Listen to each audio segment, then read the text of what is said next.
യേശുദമ്പുരാൻ വേറെ 70 പേരെ നിയമിച്ച് താൻ പോകുവാൻ ഒരുങ്ങിയിരുന്ന എല്ലാ പട്ടണങ്ങളിലേക്കും ഗ്രാമങ്ങളിലേക്കും തനിക്ക് മുമ്പേ ഈരണ്ടായി അയച്ചു. അവൻ അവരോട് പറഞ്ഞു, കൊയ്ത്ത് വളരെയുണ്ട്, വേലക്കാരോ ചുരുക്കം. അതിനാൽ കൊയ്ത്തിന്റെ ഉടയവനോട് തന്റെ കൊയ്ത്തിന് വേലക്കാരെ അയക്കുവാൻ അപേക്ഷിക്കുക. നിങ്ങൾ പോകുവീൻ, ചെന്നായ്ക്കളുടെ ഇടയിലേക്ക് കുഞ്ഞാടുകളെ പോലെ ഞാനിതാ നിങ്ങളെ അയക്കുന്നു.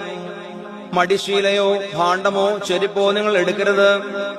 വഴിയിൽ ഒരാളെയും അഭിവാദ്യം ചെയ്യുകയുമരുത്. ഏതെങ്കിലും ഭവനത്തിൽ പ്രവേശിച്ചാൽ ആദ്യമേ ആ ഭവനത്തിന് സമാധാനം ആശംസിക്കുക.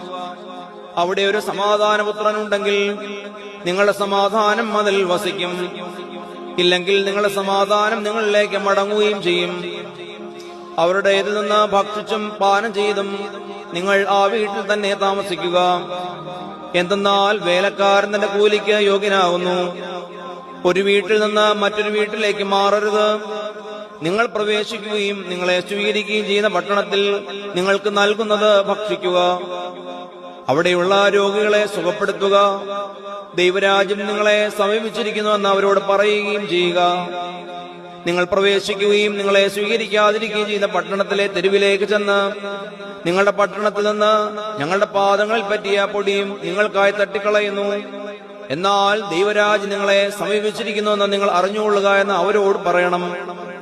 ന്യായവിധി നാളിൽ സോദോം ദേശത്തിന് ആ പട്ടണത്തെക്കാളും ആശ്വാസം ഉണ്ടാകുമെന്ന് ഞാൻ നിങ്ങളോട് പറയുന്നു.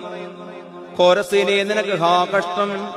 ബെത്സയിദ, നിനക്ക് ഹാ കഷ്ടം! എന്തെന്നാൽ നിങ്ങൾ നടന്ന അത്ഭുതങ്ങൾ സോരിലും സീദോനിലുമായിരുന്നെങ്കിൽ അവർ പണ്ടേ തന്നെ ചാക്കുശീല ധരിച്ചും വെണ്ണീറിലിരുന്നും അനുദപിക്കുമായിരുന്നു.